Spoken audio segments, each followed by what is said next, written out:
Okay, we are live. So, welcome to our hordes of followers. This is David Giesel, Patriots Lament. Josh and I have been talking about doing a series, like a YouTube streaming series, for a long time, but we've had technical difficulties, and then we just kind of haven't made it happen. So, we're actually making it happen here right now. We were going to do a series on Job. I think we'll actually get to that next. But we're going to kick off with a multi-part series on Romans. And there's a lot to talk about Romans, especially when you get to like Romans 13. But we're going to start up here, Romans 1, and just see where the conversation goes. What do you have to kick this off, Josh? Well,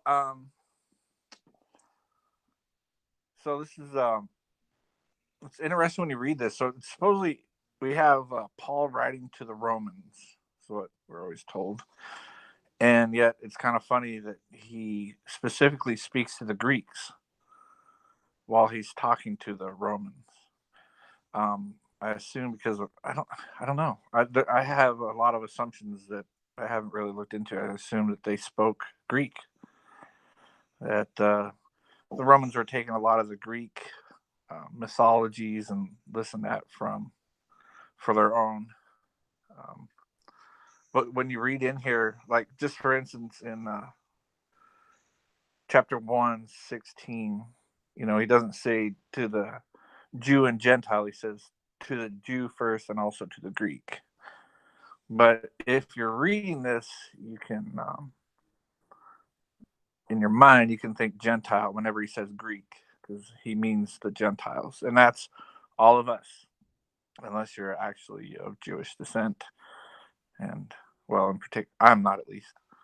So I'm just a Gentile. And he actually does jump back and forth. He says Gentile, then he says Greeks. And I think that's why I think that he's writing to,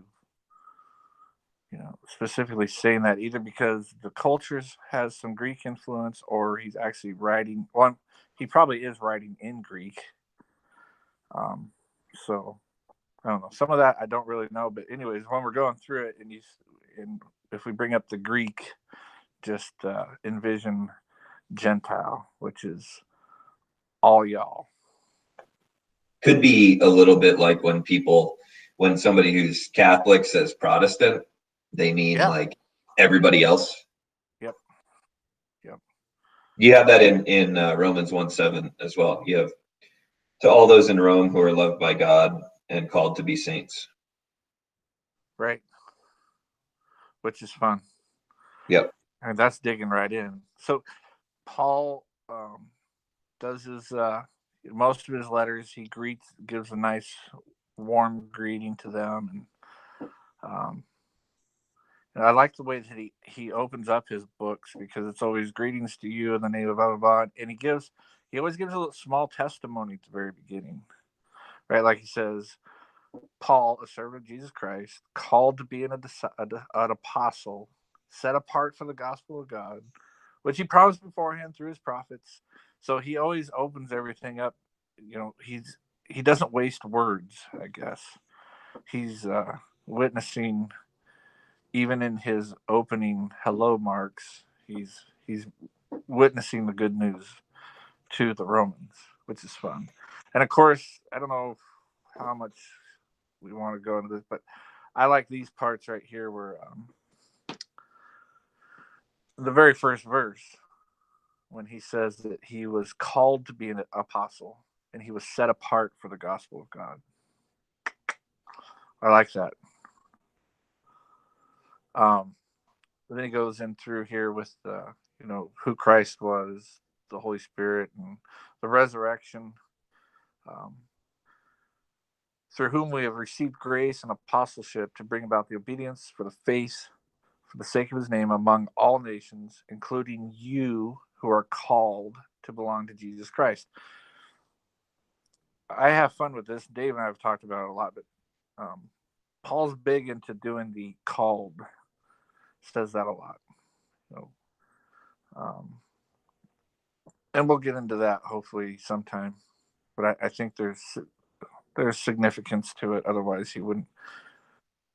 It's kind of like I've always thought about this when I'm reading the Bible, not to an overextent. Like, I don't do the numbers thing, or find hidden meanings and blah blah blah. But I think words were used precisely and correctly, kind of like the Supreme Court, even though they do it erroneously. If they would do it correctly when they were deciding on constitutional issues, they would take the words and use the original meaning. Maybe I wish they would, because a lot of those things that were written, in Declaration of Independence, the Constitution, the Articles of Confederation, a lot of those guys that wrote back then, words meant something. You didn't just put stuff down. Words were phrased in a certain way. Sentences were structured in a certain way to mean a certain thing. So isn't that there's a term for that, right? It's like framers intent or something like right. that. It actually is a Supreme Court legal term. Original intent. Original intent. There you go. Yeah. Which I guess we could look at, and one of the things with Romans too, Dave, I think that people mess up a lot on, say with just a forbearance here with Romans 13. Romans 13. But was that the original intent? I mean, they forget to read Romans 9, Romans 12, and Romans 14. He wrote a long letter to these Romans. He didn't just send them chapter 13 and say, there you go, boys, have at it. So when we're reading scriptures, we want to think of the nature of God, the nature of Christ, the whole meaning of the Gospels, which we know is, the very beginning of the Gospels is the Christmas story. Glory to God in the highest, and peace, goodwill towards men. God's goodwill towards us. So we have to have that in the back of our mind whenever we are reading. We can't just take stuff out and go, I'm going to make this what I want it to be. And I do that because it's easy to do. So we have to, like the Declaration of Independence, say, what was their intent? What was the meaning of that? Well, go back to 1628 and read something from there forward and you'll know. Or, a Lockean thing in the 1680s or whatever that was. Give you a better precise. So we want to read the Bible with the whole Bible in mind, not just Romans 13. Mm-hmm. I mean, that might be enshrined in a few courthouses around the world, but wrong for the wrong reasons. What do you think about you got Romans 1:14 here? Romans 1:14 is kind of interesting, especially for the more nationalistic folk, let's say. Yeah. I am under obligation to both to Greeks and to barbarians, both to the wise and to the foolish. I think the barbarians were everyone that weren't Greeks, basically. So you had I don't think they really knew them yet, but you had your Germanic peoples, and if you think back in those times, the other tribes around the world outside of Rome and Greece and Jerusalem and stuff, they were what we would think of as barbarians, right? So I think he's using that as a broad brush, saying it's not just for you. I'm not just for you. I'm for everyone. The gospel I'm preaching is for all these folks. Because you have to think about, in my opinion, the Jews thought that God was just for them, the chosen people. And I'm sure the Greeks, knowing that they were uppity-uppities, probably looked down at the barbarians and, why would Jesus die for those scumbags? Why would he die for the foolish people, right? Even though Jesus taught that the ones that were thought to be wise were actually usually the actual fools. So I think that's what it is. But it is interesting. He says he's under obligation. So he is obligated, and Christ gave him that obligation. Said, "You will do this." I mean, it wasn't like he stood before him and said, "You're going to go preach, and I'm going to make you blind until you decide you're going to do it." So, Yeah, that's what do you, the other side of being chosen in Paul's case. right? Oh yeah, yeah. What are your thoughts on it? On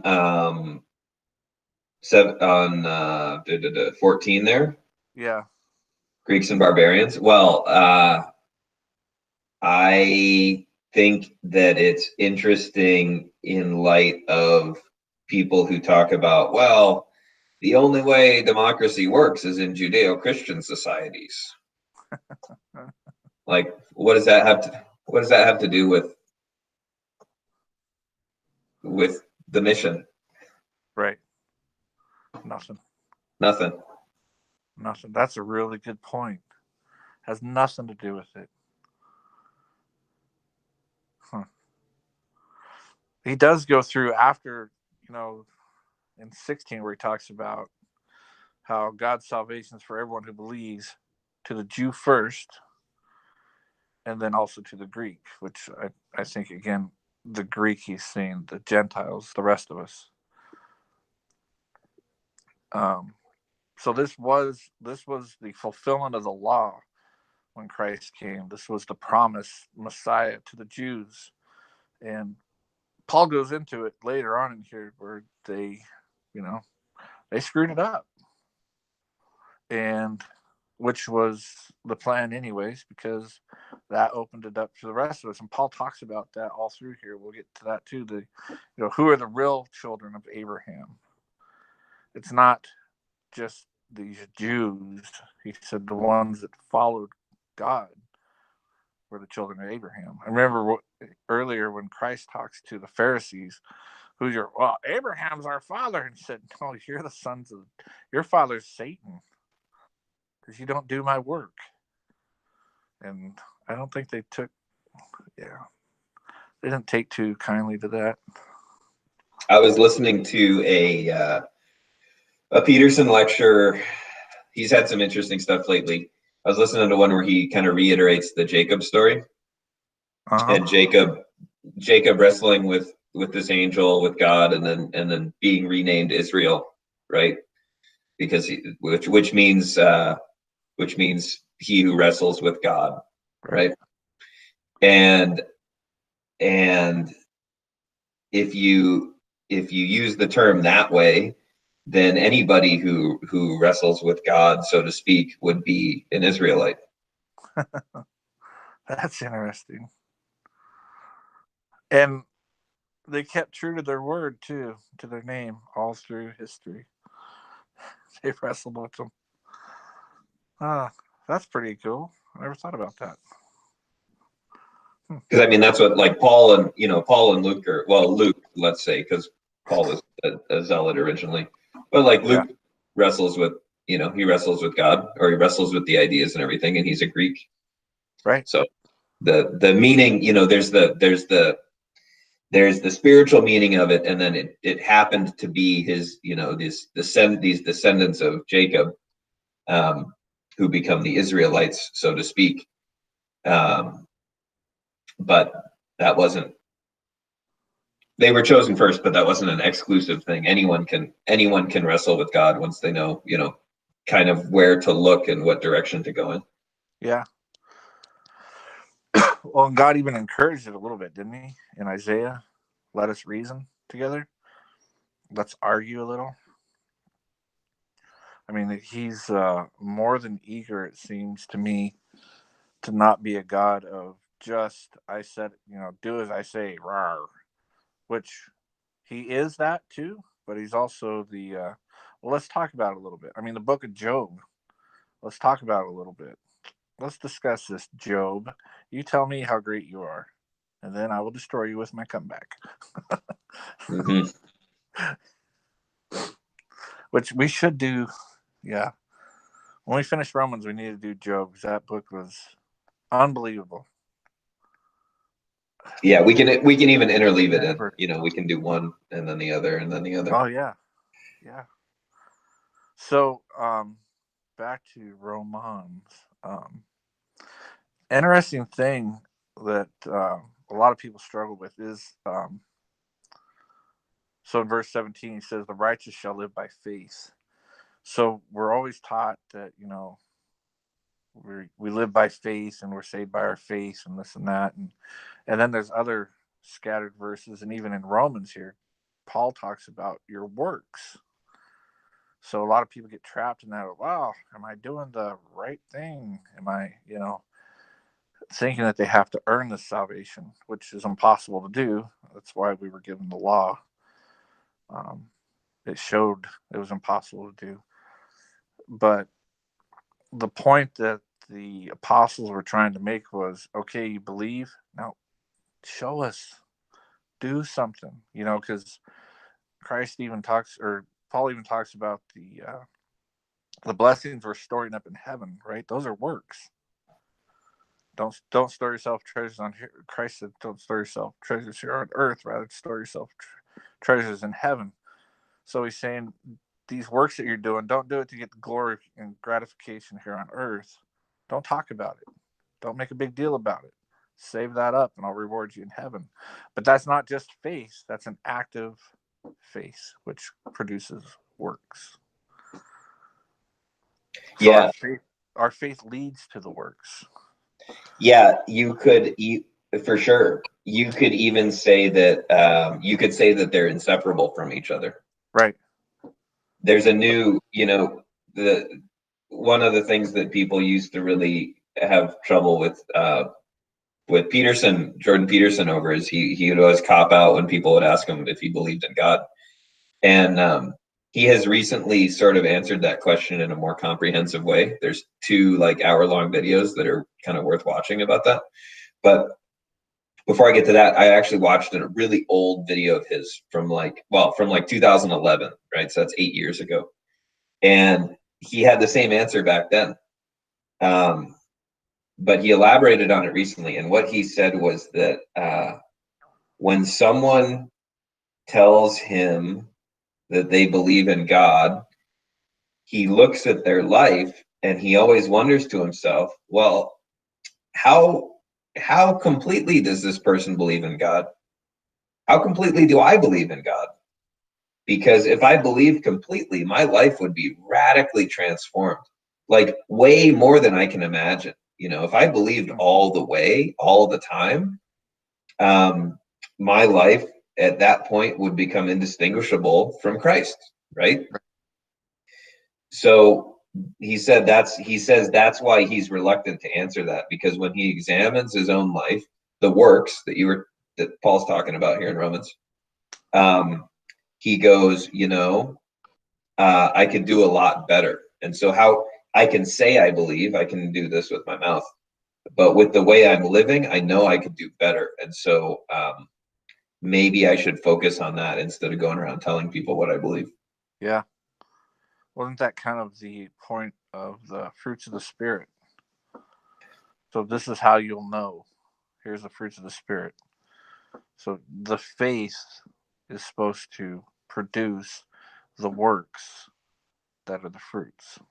You'll know them by their fruits. So I guess it's not the works that save you by any stretch, but the works are the produce of the faith. So if you don't see the fruits of the Spirit, you can say, well, what, like you just said, exactly.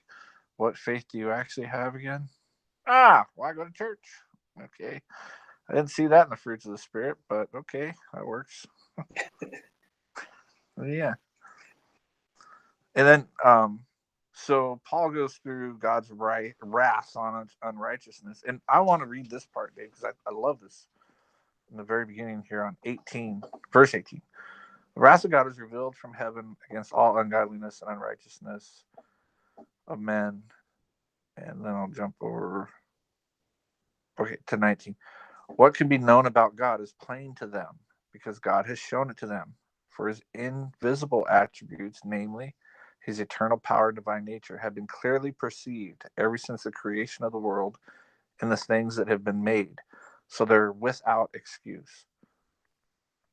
For although they know God, they do not honor him as God or give him thanks, but they become futile in their thinking, and their foolish hearts are darkened. Claiming to be wise, they became the fools, and exchanged the glory of the immortal God for images resembling mortal man and birds and animals and creeping things.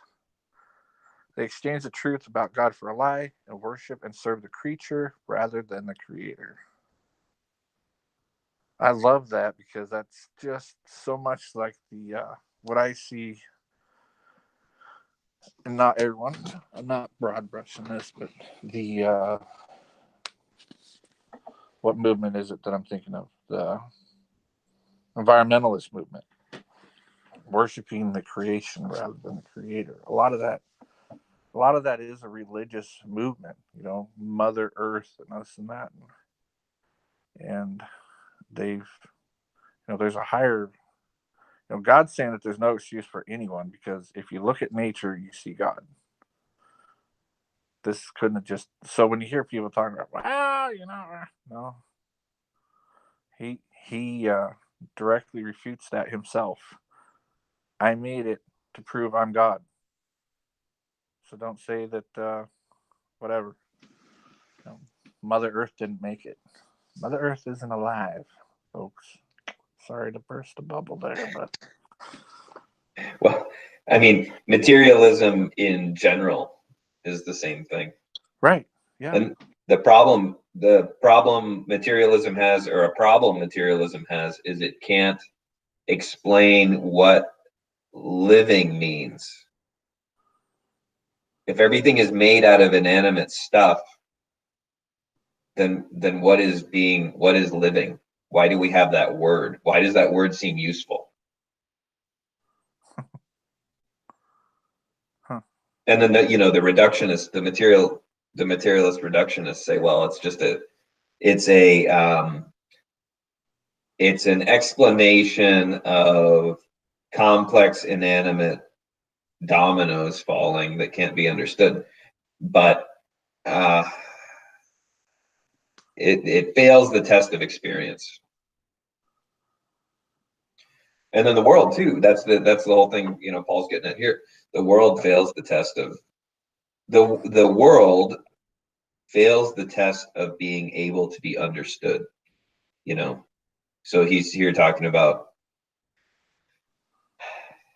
eternal power, divine nature, clearly perceived in the things that have been made. And so that's like, who understands how any of it works, really? Nobody really does. If anybody's honest with themselves, Right. if anybody's honest with themselves, the first thing that they would admit to themselves is they have no idea how it's made, really. And so that's the claiming to be wise, they became fools. Claiming to be wise, they became fools. That is another thing that you see in often in some of the academic circles. I mean, Christ saw it with the teachers of the law, and it exists to an extent now. Like I certainly have been in there and have been in those circles and have been part of that, and still am from time to time. Like as soon as you think you have something figured out, well, I understand all the pieces that go together for this thing. That's when you're about to get taken down a peg, because then you find out you don't know. Yep. Daily occurrence here. And it's funny, for images resembling mortal man and birds and animals and creeping things. What's funny about that? They exchanged the glory of God for images resembling. What's funny about that is that even now, with everyone, we're at the height of technology or whatever, nobody can recreate like an insect. All you can do is create images of them. Even those robots, like those Boston Dynamics robots, they can't. I was talking to a friend of mine about it. He was like, "Man, they're getting really good."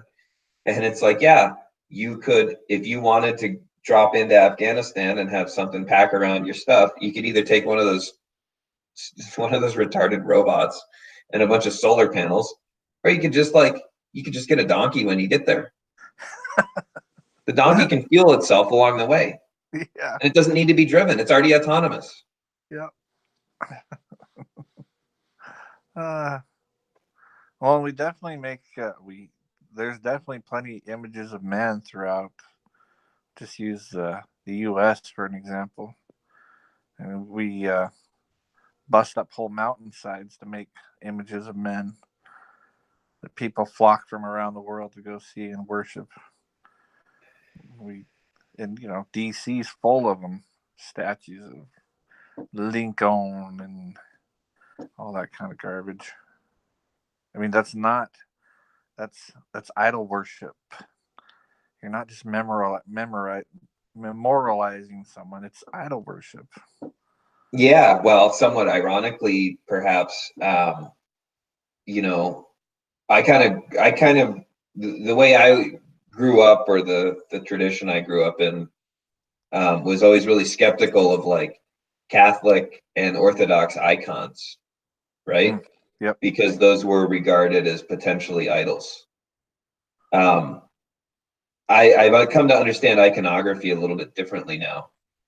But what was funny was no one in saying these Catholic symbols and Orthodox symbols might be idolatry. No one ever even so much as suggested that Washington D.C. was a place of idolatry. Right.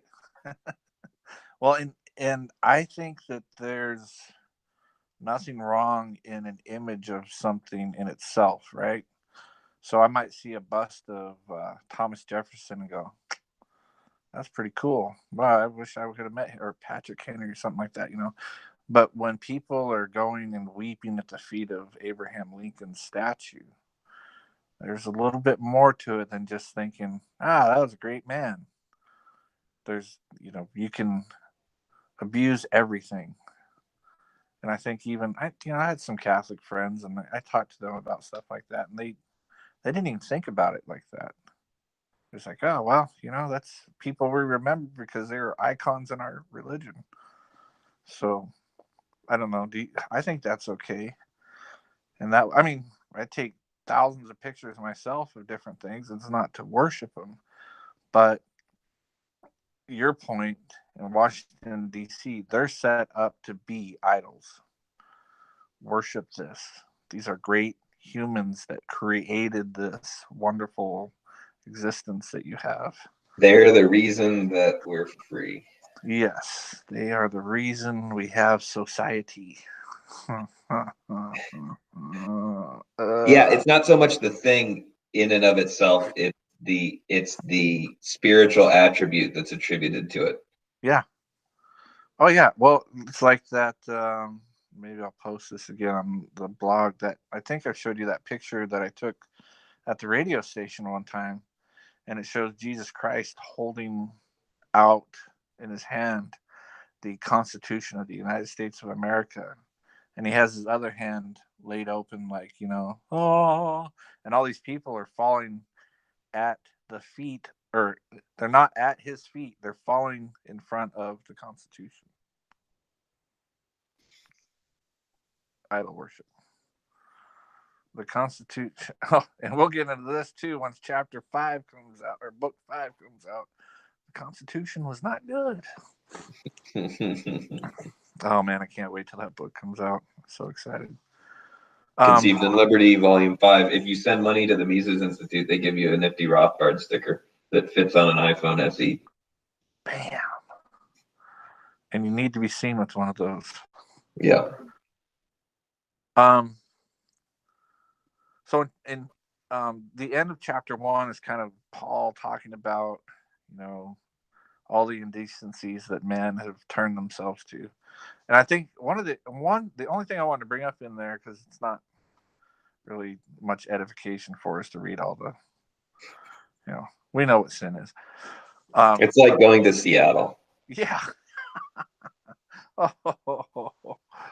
Actually, it's a little bit. I drove through downtown Fairbanks yesterday. I'd have to say it's getting close to that too. I haven't been downtown in a while. Wow. Got yeesh. I will not be going back downtown Fairbanks anytime soon if I can help it. I will drive around. But one of the things I thought interesting, this goes along with, and yes, I am cherry picking a little bit, but we'll someday wrap up why. Goes along with like with Paul saying, I was called to do this, I was chosen to be this. Um, where Paul says that um, God gave them up to the lusts that were in their heart. I always thought that's kind of interesting. It's right after, it's in chapter 24, after he says that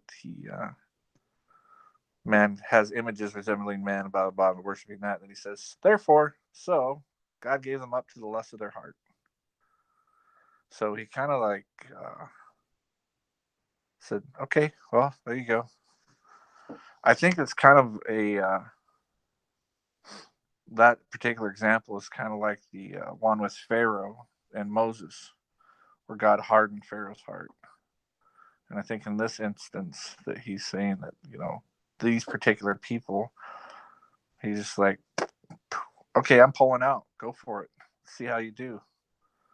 And our Yeah. instances where we see that he does do that, where he just says, all right, I'm just going to back out. Let's see how your life goes.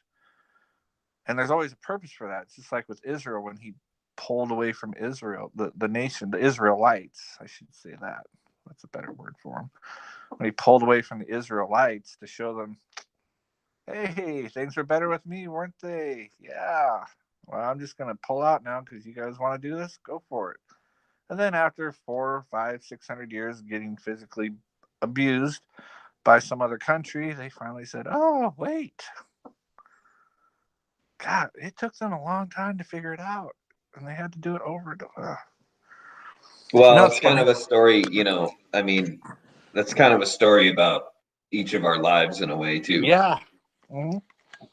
Yep, it absolutely is. Because I remember one of the first times I thought about that, Dave, I forget which kingdom had just defeated them and put them into slavery for 300 years or something. I was like, they're so stupid. They do the same thing over and over. And then I thought, so do I. Mm-hmm. And I have the benefit of reading history. Wow. I'm dumb. Uh, so, anyways, back in chapter 2, he tells us again, you have no excuse. And then, this is one of the things he says that be careful in condemning people in judgment. Especially, he says, you judge, but you practice the very same things that you judge people for. And, I think that's broader than, well, I'm judging him for smoking dope because I don't. And it's more of a broader aspect than just specific things that you're judging. Because if your life's not perfect, you have no business doing that. Especially, it's not just the judging it, but he says you condemn. You're going to hell. That's safe for one person to decide, one being. And so he goes through that too, not to do that. And I think this is an admonition to believers that, do you suppose, man, you who judge those who practice such things, but you do it yourselves, that you will escape the judgment of God? Or do you presume on the riches of this kindness and forbearance and patience, not knowing that God's kindness is meant to lead you to repentance? And I think that's another area where he says, so do we go on sinning that grace might increase? No. So his point of being kind, his point of his mercy is to lead us to repent, not to keep doing it. And then again here in verse 6, he says, he will render to each one according to his works. So then we got that works thing feeding back into the faith thing, which makes sense if you think about the faith being the works being the fruit of your faith. That makes sense, because if you don't have faith, then your works are going to be this. If you do have faith, your works should be, the fruits of the Spirit, basically: love, kindness, mercy, peace, gentleness. Those who are self-seeking do not obey the truth.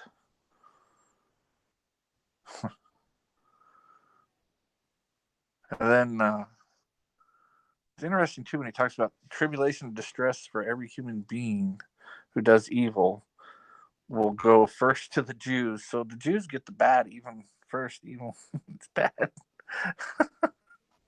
And glory and honor will go to the Jew first, and then the Greek. God shows no partiality. And I think part of that too is I wonder if these Greeks some of them may be Jewish, possibility, because there's a lot of themes through the Bible where I think Peter had to deal with it more. But when he's talking to the Jews, they had councils where they're like, "Hey, what do we do with these Gentiles? They're not following the law. How can they be believers?" And so they had to work that out. Like, famously, they said, "Are you serious? You want to put the law on them? The thing that's been our shackle for 4, 5, 6,000 years? You want to put that on them? No." Yeah, it's fairness. Yeah. But then again, he says, to the Jew, the one that did know the law, that has the law, he needs to live by the law. And then the rest of us, we're not judged by that law, but we are judged by what we were talking about earlier, the law of nature, because man knows there's no excuse.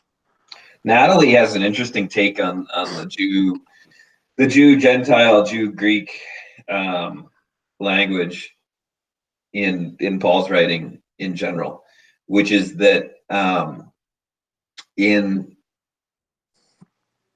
present times, it might be fair to read that as the believer and the non-believer. You could say that the Jews as a idea in here are the people who know the law and know the tradition, and the Gentiles or the Greeks or the barbarians, as mentioned earlier, are those who are not instructed in it, but they still have it in their heart. And you could even say this, that just from the experience of living life, they've had the experience of, when they're a narcissist, life goes poorly, and when they're kind, life goes better. They're feeling God's law through their experience. But anyway, reading this as the Jew is the person who knows better, right? And the Greek is the person who is just being introduced to this idea. And so the idea, you could say that the people who know better, they'll us maybe not, will bear the brunt of their wrongdoing because they knew better, and they've been given every advantage. But the people who don't know better are going to figure it out, or they're going to be exposed to the truth too. And so they're not going to have a great time if they continue to revolt as well. Right. Well, I think that makes a lot of sense, actually. I think specifically, though, some of the stuff with in Romans 2, again, we have to think like we are the people being written to, so we can't think like 2019 Americans or Canadians, as some of us might be. We have to think of us as the Jews or the Greeks in this time being written. Mm-hmm. And I think one of the things Paul's saying is that, the Jews' big thing was, well, they don't have the law, so how do they know what's right or wrong? And he was kind of saying, look, every society has law. They all know you shouldn't murder people. They know it's wrong. I mean, he even says that they show the work of the laws on their hearts. and their conscience bears witness to it, and their conflicting thoughts accuse them or excuse them. So that still small voice is in all of them, anyways, telling them, I wasn't right.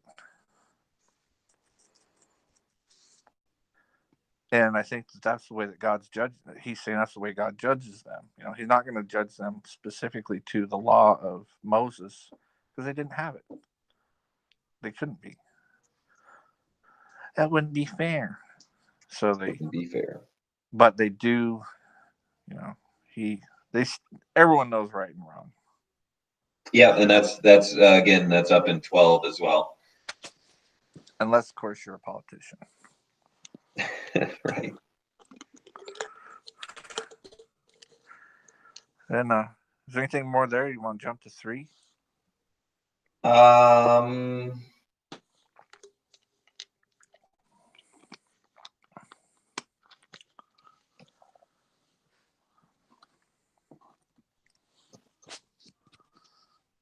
I think we can jump to 3. I mean, the rest of 2 is kind of just saying, like, the same thing. Don't get lost in the technical details. Yep. Well, 3 kind of goes through that too, and again, he's really hammering on the Jews because, again, the Jews had a lot of questions of, why is Christ being taught to these heathens, these barbarians? Aren't we the chosen people? They had they had thousands of years of historical background that kind of had to be not destroyed, but what they were being taught by the Pharisees at the time had to be corrected. Maybe that's, yeah. And he kind of just talks about, what advantages does the Jew have? And he says there were advantages. You were entrusted with the oracles of God. So I like too the way Paul writes. Whenever he's given his own opinion about something, he tells it, he says it. This is just me. God's not telling me to write this. But I don't know. Chapter 3 is kind of the same thing through there with the Jews and the Greeks are all under sin. So the Jews aren't any better off because they're Jews as far as what God thinks than the Gentiles are, or the Greeks and the barbarians, which is funny because in today's Christian America, that's a lot of evangelical churches don't believe that. They think you're Jewish, you got it made, period. I've even watched, unfortunately, on television, some preachers saying that, and I've read about them too, where Jews they don't need Christ, they're God's people. So it's a waste of time to send missionaries to Jewish lands because you're just wasting the resources that could go to those barbarians, which is not true. Yeah, well, it's a way of saying that the law was perfect. But yeah, you have in here in Romans 3:12. This is something else that Peterson brought up in a recent interview, which is all have turned aside. Together they have become worthless. No one does good, not even one. So in this one interview, he's being interviewed by this guy, and this guy says, if I know anything, I know for a fact that you are a good man. And Peterson says, nuh-uh, nobody's a good man. That's pretty cool. We might have to throw up some links on this later. Yeah, I'll link to. There's two really, really, really good ones that he just did, where he's been a kind of, I don't know, more boldly exploring the nature of humans, even the ones who are struggling towards the good. He's Right. like, we're still not. He's like, there's nobody who's good. There's nobody who's good. You can turn from evil to the extent that you're capable, and that's really hard and totally worth doing, obviously. But no one should operate under the false pretenses that they are good. But he communicates it in a way that's not self-condemning either. Right. Which is, Paul kind of does the same thing. He's not heaping on a bunch of praise in here, but he's not really condemning either. He's just reminding everybody, we're all in the struggle here, and the goal is not to be better than. You're not trying to be better than other people. That's not your aim. Yeah. Maybe a simple way to explain what we're talking about with the law to simplify it would just be like the 10 Commandments. Right? Those are pretty simple. Not simply done, but they're pretty well known. When we're talking about the law, you could just envision the 10 Commandments whenever we say the law, because I think that would work for explanation points with what he's talking through here. And he does, let's see, right? I just had it. Then I took my eyes away. Oh, he says that again right here in 23. All have sinned and fall short of the glory of God and are justified by his grace as a gift through the redemption that is Jesus Christ. So, again, he says, we know that whatever the law says, it speaks to those who are under the law, so that every mouth may be stopped and the whole world will be held accountable to God. For by works of the law, no human being will be justified in his sight, since the law comes with the knowledge of sin. So on one side, it sounds like he's beating on the law a little bit, like, this doesn't do you any good. But then in 31, he says, so do we overthrow the law by this faith? By no means. On the contrary, we uphold the law.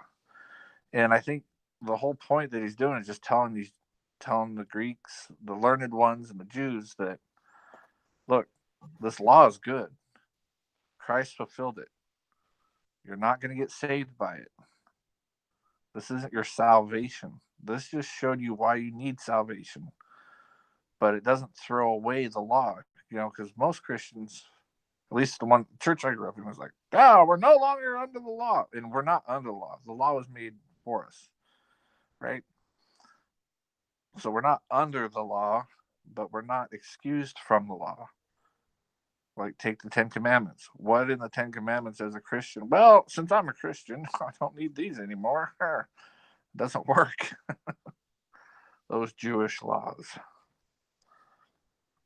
But you could even, the law kind of tells you what not to do. Yeah. The law doesn't tell you how to live. Right. And the fulfillment, Christ's message of, mercy, peace, love of enemies, things like that, that tells you how to live. And so, like, it's like a north and south needle. The south needle tells you what direction isn't north. Right. And the north needle tells you what direction is north.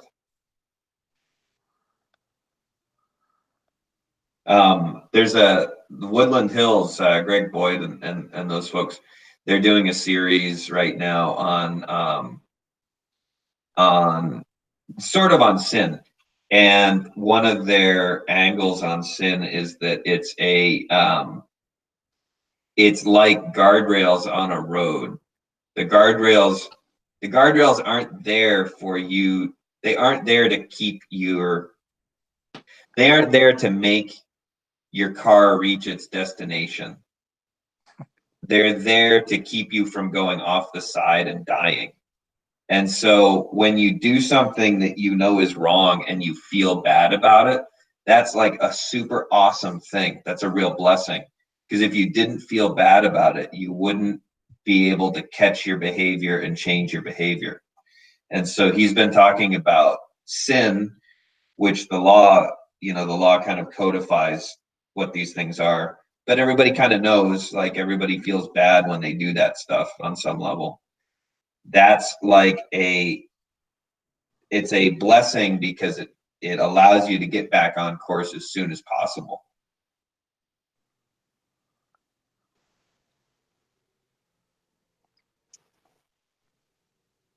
Yeah. Which is important because the whole fulfillment idea, how you should live. If you live in the fulfillment of the law, you never run into those guardrails. But but it's real hard to do. It's real hard to live in the fulfillment. It's real hard to follow the law too. But you have the positive incentive, this is how you should be, and you have the disincentive, this is how you shouldn't be. And with both of those, you can kind of feel your way through it.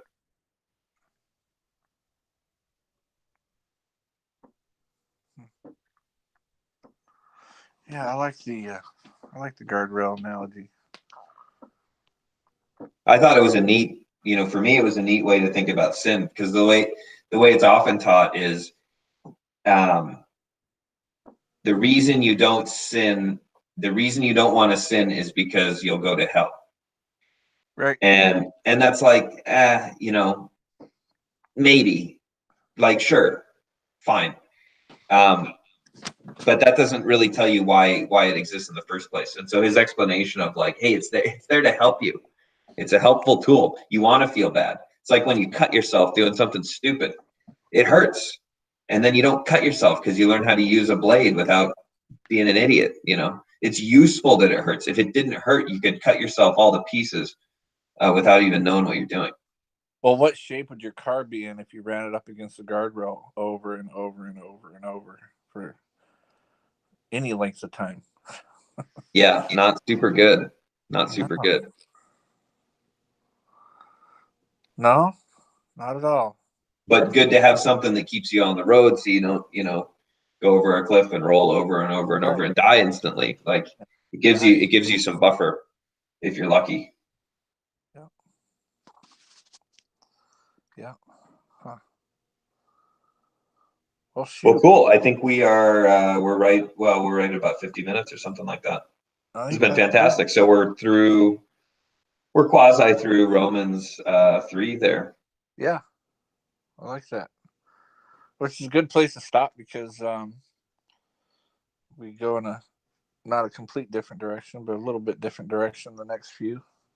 And then a really different direction a little bit later. Even though it's not really different direction, but it all leads to the same place. Yeah. But it's fun.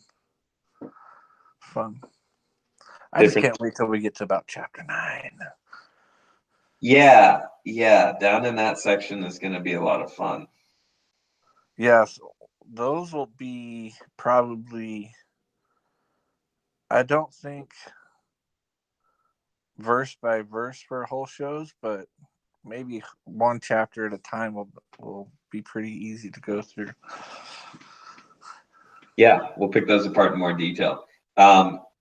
As we go through this, hopefully we pick up some of the folks. We haven't been on the radio. Hopefully we pick up some of the folks coming through the YouTube channel, and then maybe we'll get, as we progress towards those, maybe we'll get some requests. If you guys have a part that you want to really explore, or you want us to just yammer on about, which is sort of the same thing in our experience, you can make a comment like, hey, when you get to this part, I'm really interested in your take on this, or have you ever considered this as an interpretation of something else? If you have something like that about Romans that's coming up, or that we've already talked about, just leave a comment, and we will address it. Yeah, for sure. And once we get close to the end of Romans, if you have some ideas of something you'd like us to feed on a little bit, we'll do that. That's what it's all about. That's what it's all about. Going through a letter concerning toleration might be really cool. Oh my goodness, we got to. I'm making a note for it. Absolutely. That is, you know, I'm not quite, it's so short, but I haven't finished it yet. I've been, usually when I start reading something, I just blast through it because I can't stop if it's something good. Um, this one I'm taking my time. I actually read a couple chapters and I stopped and read the first chapter again. So I want to embody it a little bit. It's so good. I mean, it's, I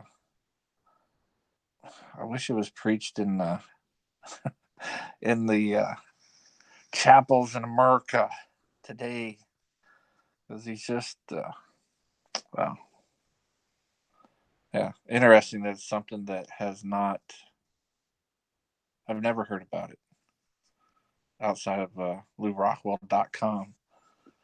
Never heard about it anywhere, and it's one of the pillars.